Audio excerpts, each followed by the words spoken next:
Olá, queridos e queridas, tudo bem com vocês? Tudo na paz? Estamos voltando aqui agora para a segunda aula e hoje nós vamos falar um pouquinho sobre o Evangelho de Jesus Cristo, segundo escreveu o evangelista Mateus, tá bom? Muito bem. Mas antes, aquela clássica pergunta que fazemos sempre no início de cada aula. Vai ser apenas uma, muito simples. Vamos ver? O que é teologia do Novo Testamento? O que é teologia do Novo Testamento? Anotaram aí? Teologia do Novo Testamento é a ponte que liga a teologia sistemática com a exegese. A teologia sistemática sintetiza a escritura em seus diversos temas. A exegese analisa os textos bíblicos individualmente, segundo as características de seus autores e ouvintes. Legal, definimos muito bem o que é isso. E aí nós vamos iniciar então a nossa exposição de hoje falando sobre a questão sinótica. Mateus, Marcos e Lucas são conhecidos como evangelhos sinóticos. O termo sinótico vem de duas palavras gregas, sim, ao lado de, e ótica, que significa enxergar. Então, literalmente, significa que se pode ver ao mesmo tempo ou visto sob a mesma ótica. A razão desse nome é que esses três evangelhos oferecem um relato dos mesmos acontecimentos da vida de Jesus, mas cabe-nos destacar que não são iguais em sua totalidade, muito embora a grande parte dos seus assuntos são relatados em seu conteúdo de forma equivalente. O que seria isso, né? Trocando em miúdos aqui de forma mais prática? É que nós temos aí três evangelistas, como vocês estão visualizando em tela. O evangelista Mateus, o evangelista Marcos, o evangelista Lucas. E vale destacar que ambos não eram apóstolos, né? Mas eram discípulos de Jesus. E o que eu acho interessante é que quando eles fazem o relato sobre a vida de Jesus, eles fazem baseado em testemunhos de terceiros. Nós veremos isso quando nós falarmos sobre o evangelista Marcos e o evangelista Lucas, tá? Então, Mateus sim era um apóstolo, mas os dois aqui não eram, tá?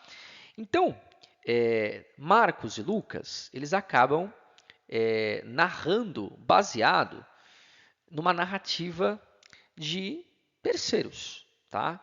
Um spoiler aqui, Marcos, ele é intérprete de Pedro e o evangelista Lucas, ele provavelmente, nós veremos aí quando nós formos fazer a abordagem no evangelista Lucas, os seus escritos, provavelmente ele que andou depois com os apóstolos nas viagens missionárias, nós veremos isso com mais cuidado. Ele acaba trazendo na sua narrativa informações de terceiros, tá? Lucas, ele provavelmente nem teve contato com Jesus, tá? Presencialmente, Lucas ele não teve. É muito provável que Lucas ele não teve essa oportunidade, tá? E por que são conhecidos como evangelhos sinóticos? Como explicamos aqui, porque eles são vistos por uma mesma ótica, tá? Na sua narrativa, né? Quando nós fazemos uma leitura normal da Bíblia, nós vamos perceber que a narrativa ela é muito parecida, isto é, o conteúdo, tá? Não a forma literária. Cada um tem uma forma literária, até porque cada um escreveu para um povo. Mateus para os judeus, Marcos para os romanos, Lucas para os gregos e João para os gentios, tá? Legal. Já que nós definimos isso, né? Tá bem explicadinho essa parte, nós vamos então avançar. Os quatro evangelhos, né? Por que há quatro evangelhos? Especialmente quando os três primeiros parecem abranger quase o mesmo assunto. Um só não seria melhor? Como estamos tratando de escritos divinamente inspirados, a resposta final, naturalmente, é: bom, há 4 porque Deus assim quis. Mas podemos acrescentar que existem razões claras para Deus ter feito isso. Existem 4 evangelhos em lugar de um, de modo a apresentar-nos um retrato de Cristo.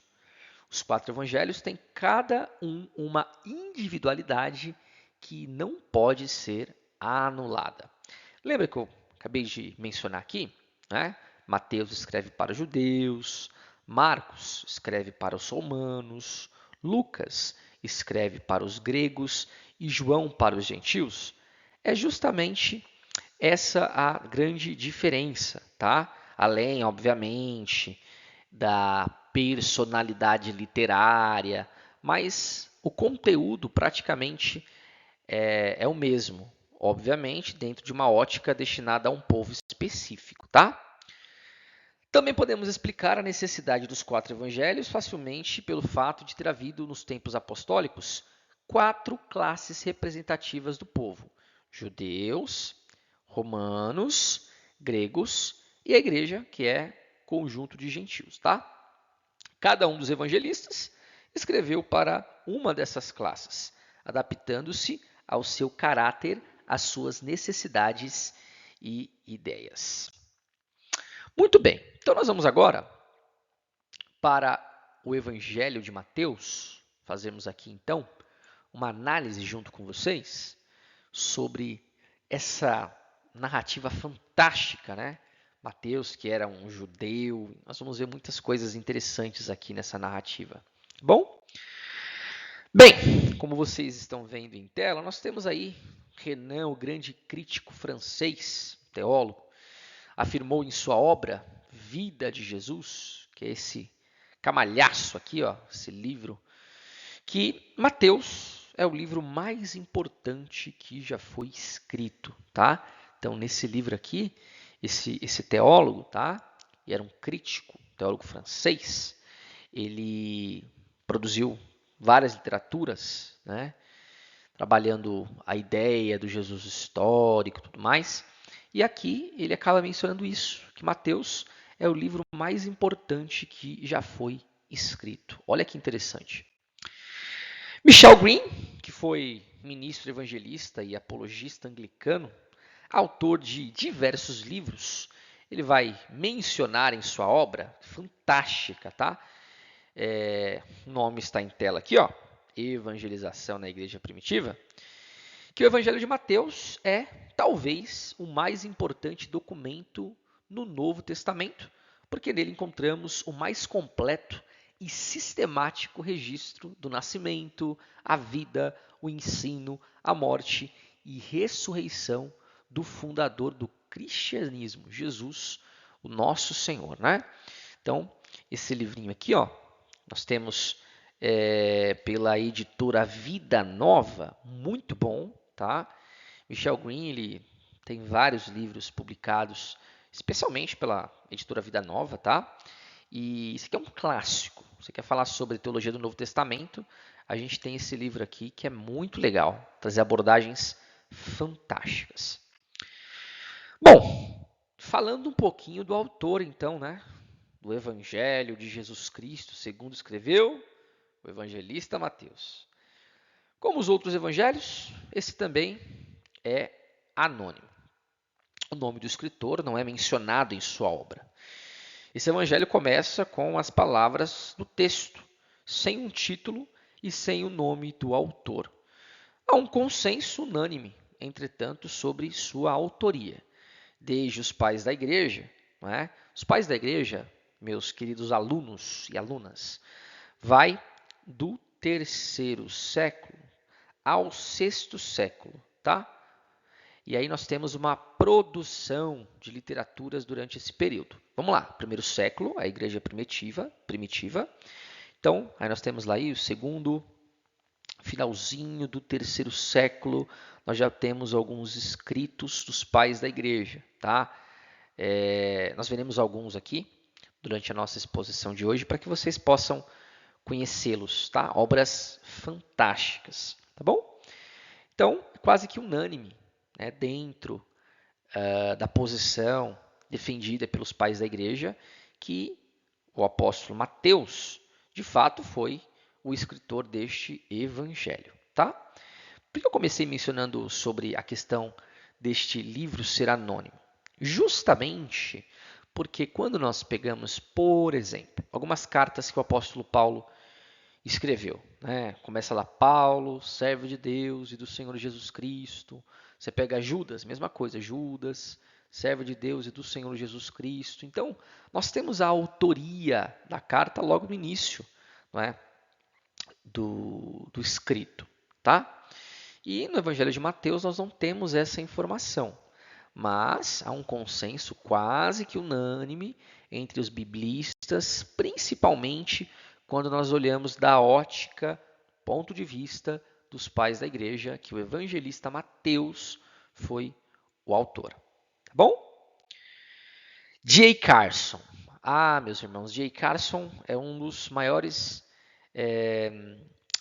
apologistas, dos maiores biblistas, né, com ênfase em Novo Testamento, linguístico também, conhece muito as línguas originais, dos nossos dias, tá? Um dos maiores ainda vivo, tá bom? J. Carson.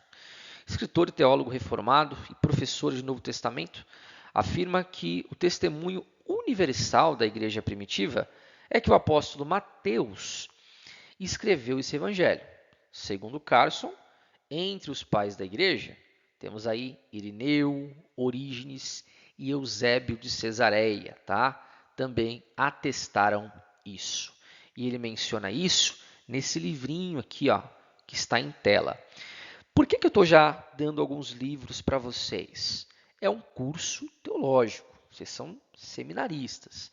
Então a ideia é que vocês possam já ter contato com essas literaturas, além das leituras complementares que nós temos aqui no nosso Instituto Teológico, tá? Então, aos pouquinhos vocês podem começar a pesquisar essas literaturas e já começar a adquirir. Por que não, né? Fazer já a biblioteca de vocês.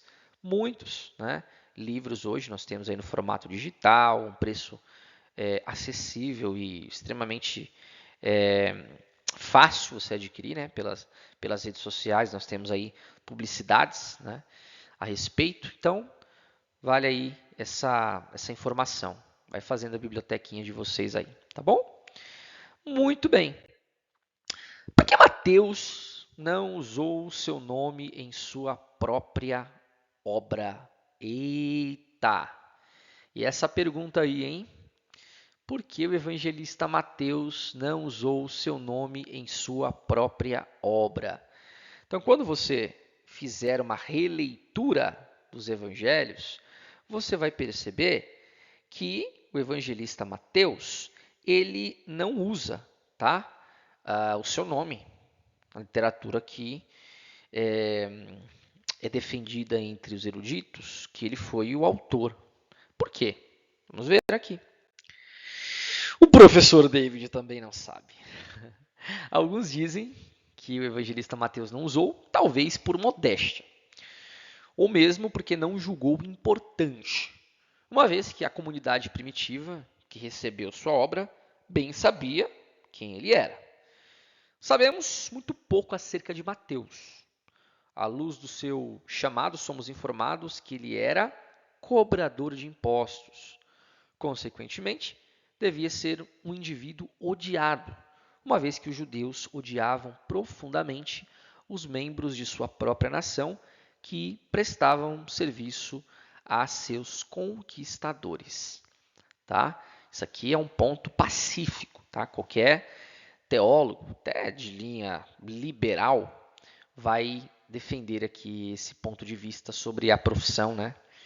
Um judeu ser cobrador de impostos era quase que inimigo da nação, tá?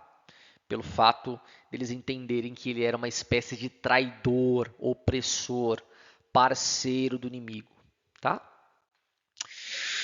O teólogo William Barclay tem vários comentários bíblicos, tá? Vários, fantásticos, que foi pastor da igreja da Escócia e professor de divindade e crítica bíblica em várias universidades da época, diz no seu comentário bíblico que Mateus deve ter sido considerado um traidor de seu próprio povo. Fecho aspas aqui, porque são referências extraídas desse comentário bíblico, tá? Até onde eu sei, pelo menos na minha época, isso aí há, sei lá, 9 anos atrás, 10 anos atrás, quando eu estava no seminário teológico ali realizando meu bacharel em teologia, quase 10 anos atrás, nós tínhamos apenas em espanhol, tá? Provavelmente hoje nós temos na versão em português. Não sei, é muito provável que nós já temos. Em inglês, certamente nós temos, porque na época nós tínhamos só em espanhol e em inglês, tá? Mas é muito legal os comentários bíblicos desse teólogo aqui, tá bom? Grande homem de Deus da sua época. Legal.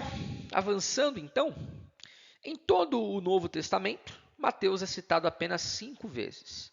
No primeiro evangelho, ouvimos dele em Mateus capítulo 9, versículo 9 e capítulo 10, versículo 3. E depois em Marcos 9, 28, Lucas 6, 15 e Atos 1, 13. O nome Mateus significa dádiva de Deus. Olha que coisa interessante. Vamos lembrar aqui que os pais escolhiam os nomes do filho não pela boa entonação do nome quando era pronunciado, tá, pessoal? Mas os pais escolhiam, quase que unânime isso na época, os nomes dos filhos pelo significado espiritual, tá? Então, o nome Mateus significa dádiva de Deus.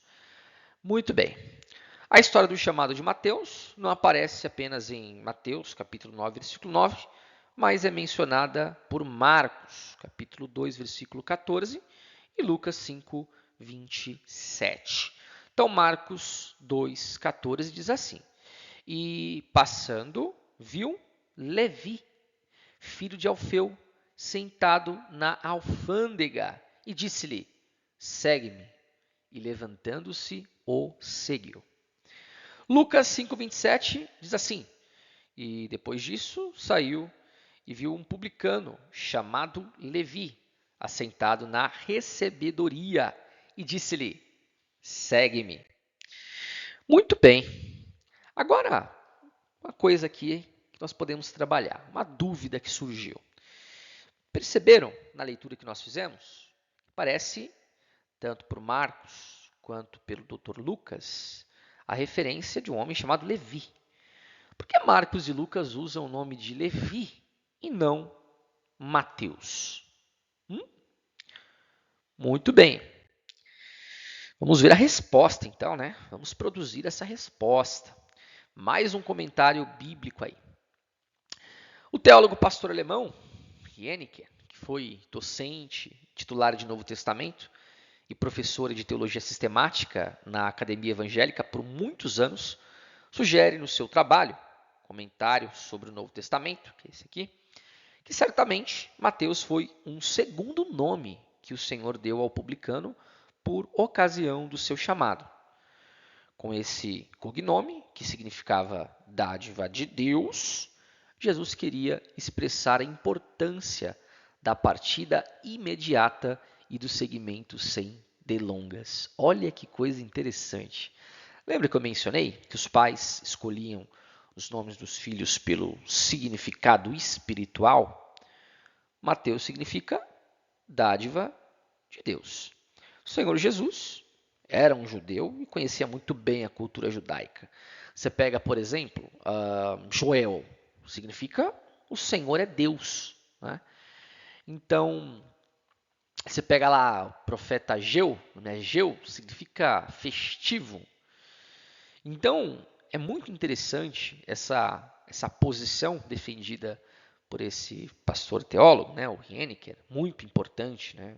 Homem de Deus de sua época, produziu várias literaturas teológicas cristãs, porque faz sentido, tá? É uma posição que é defendida nas academias, tá? É claro que não dá para bater martelo 100%, é uma posição defendida. É digno de nota que em todas as outras listas de apóstolos, o nome Mateus aparece sem o título publicano. Interessante, né? Somente o próprio Mateus conservou a designação da profissão de publicano como uma evidência de que Jesus veio para chamar pecadores, especialmente aqueles que eram mais pecadores do que os pecadores comuns. Lembra que eu falei sobre aquele viés, né, do povo odiar, principalmente alguém que era um judeu e trabalhava como cobrador de impostos, né? Os pais da igreja, né, Papias, Irineu, Orígenes, Eusébio e Jerônimo, afirmaram que Mateus escreveu esse evangelho primeiramente em hebraico. Já Tasker, erudito, professor do Novo Testamento, defende a tese de que, sendo Mateus bilíngue, ele mesmo traduziu sua obra do hebraico para o grego, tá? Lembra? Todo o Antigo Testamento foi escrito em hebraico, com alguns rastros de aramaico, e todo o Novo Testamento foi escrito em grego. Grego koine, ou koiné, que significa grego comum. Embora alguns pais da igreja, como Irineu, Clemente de Alexandria, Orígenes, Jerônimo, Agostinho de Hipona e quase todos os outros autores antigos, tenham defendido a tese de que Mateus foi o primeiro evangelho a ser escrito, e escrito em hebraico, outros estudiosos, em face das evidências internas, questionam essas informações e afirmam que Marcos foi o primeiro a ser escrito e que tanto Mateus como Lucas o usaram como fonte de seus escritos, tá? Então, nós temos lá Mateus, Marcos, Lucas e João. Isso progressivamente nas nossas Bíblias. Mas há um consenso quase que unânime que Marcos, eu ia falar Mardoqueu, olha, misturando os personagens, mas que Marcos foi o primeiro evangelista a ter escrito o evangelho, essa narrativa sobre a vida de Jesus, sobre o ministério de Jesus, tá? Isso é quase que unânime, tá bom? William Hendrickson, que é um grande teólogo e que centenas de pastores, só no Brasil, tá? Estou falando a nível Brasil porque é o nosso cenário aqui, mas ele não é brasileiro, óbvio, né? Americano. Ele acaba sendo consumido por teólogos brasileiros, suas literaturas. O próprio reverendo Hernandes Dias Lopes, nos seus comentários bíblicos, ele usa muito, tá? Os comentários de William Hendrickson, tá? Muito, muito, muito legal. Ele vai dizer o seguinte: a convicção de que Mateus e Lucas, cada um independentemente usaram Marcos, é compartilhada por eruditos de todo o mundo, tá? Isso aqui é uma frase de William Hendrickson sobre essa realidade, tá bom? De que Mateus e Lucas, eles beberam bastante da água de Marcos aqui, né? Os seus registros, tá? Muito bem. Voltando aí com a referência da literatura, né, que nós já vimos aqui, Evangelização na Igreja Primitiva, escrita pelo teólogo Michel Green, ele destaca 5 aspectos da vida de Mateus, como vemos a seguir. Então, primeiro aspecto, Mateus recebeu um novo nome. Marcos 2,14 chama-o de Levi, filho de Alfeu. E Lucas 5,27 faz o mesmo. Então, o seu nome original, de fato, era Levi, filho de Alfeu. Depois começou a seguir Jesus, ele recebeu, né, o nome de Mateus, que significa dádiva de Deus, como nós já vimos. Jesus viu que Levi era e antecipou o que ele deveria ser, dádiva de Deus. É digno de nota que apenas o próprio Mateus, como nós já falamos, registra isso em seu chamado, tá? Segundo, Mateus pertenceu a uma fascinante família. Marcos e Lucas nos falam que ele era filho de Alfeu. Outro apóstolo também era filho de Alfeu, ou seja, Tiago. Provavelmente eles eram irmãos. Esse Tiago, filho de Alfeu, não deve ser confundido com Tiago, irmão de João, filho de Zebedeu. Na lista dos apóstolos, Tiago, filho de Alfeu, vem sempre próximo de Tadeu, Simão, o Zelote e Judas Iscariotes. Se considerarmos que os zelotes eram revolucionários, estavam prontos a pegarem espadas para resistir ao governo de Roma, e se considerarmos que Iscariotes pode vir de sicários, sicário, palavra latina para zelote. Então, provavelmente, Tiago, filho de Alfeu, recebeu influência desses revolucionários resistentes ao governo de Roma. Se isso é fato, dentro dessa mesma família, Levi se apresenta como um publicano, um cobrador de impostos, alguém que vai na contramão dessa posição ideológica, uma vez que coopera com Roma em sua dominação. Tá? Mas um terceiro aspecto, Mateus era um cobrador de impostos que deixou tudo para seguir Jesus. Um publicano era um colaborista de Roma. Trabalhava recolhendo impostos, mas também explorava o povo, recebendo mais do que o devido.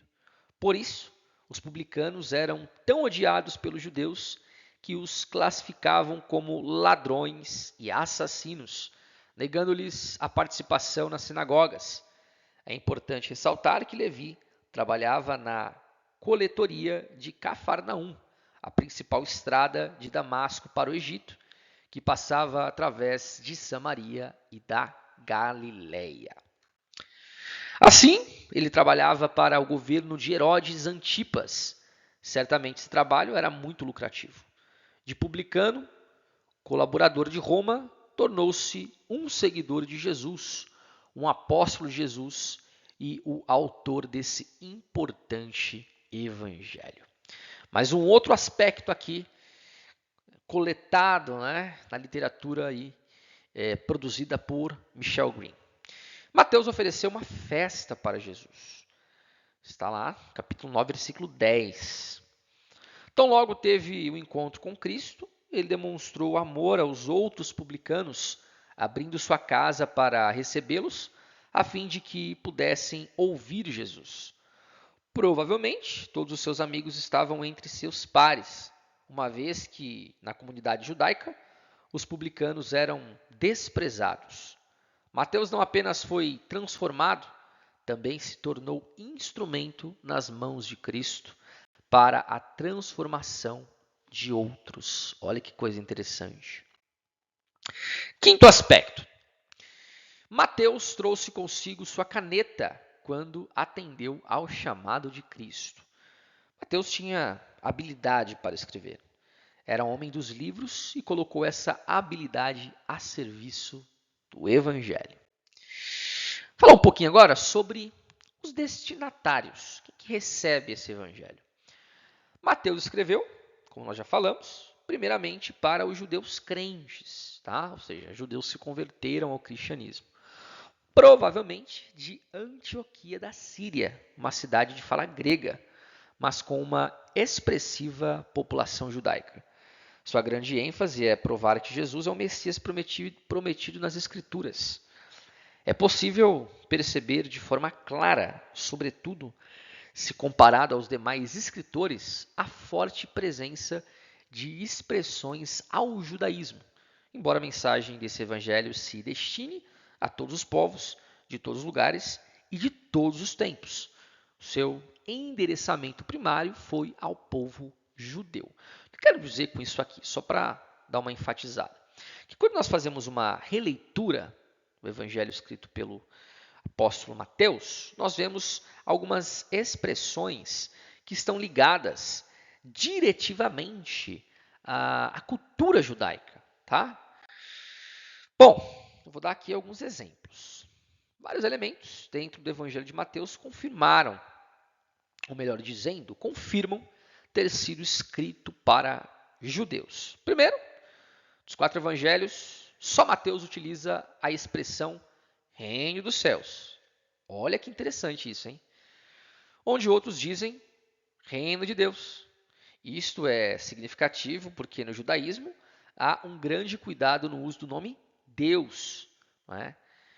Restaram então em Mateus apenas 4 versículos onde é usada a expressão reino de Deus. Nós temos aqui as referências, tá? Por quê? Porque um judeu não toma o nome de Deus em vão, tá? Tem um cuidado muito grande. Legal. Uma outra verdade sobre esse assunto. Este evangelho começa com a genealogia de Abraão até Davi e deste até Jesus. E também é o que mais usa a expressão filho de Davi. Olha que coisa interessante. Que significava para os judeus ser ele o Cristo, o ungido, tá? É um detalhe aqui, né? Porque é Jesus Cristo, né? Faz parte do nome dele, nome completo, tipo David William de Jesus? Não. Cristo significa ungido, tá? Porque havia promessa de que o Messias viria da linhagem de Davi. Certo? Bem, falar um pouquinho sobre a data de escrita. A data. Vamos lá. Embora não haja como definir categoricamente uma data, é quase certo que esse evangelho foi escrito antes da destruição de Jerusalém, uma vez que esse fato é profetizado por Jesus no Monte das Oliveiras. A destruição de Jerusalém ocorreu no ano 70 depois de Cristo, e Mateus 24, versículo 15 ao 28, deixa claro que as advertências proféticas de Jesus ainda não tinham ocorrido. Portanto, o evangelho de Mateus deve ser anterior ao ano 70, tá? Só para vocês terem uma ideia aí, se deslocarem no tempo, o livro de Apocalipse, por exemplo, ele foi escrito aproximadamente no ano 95 a 98.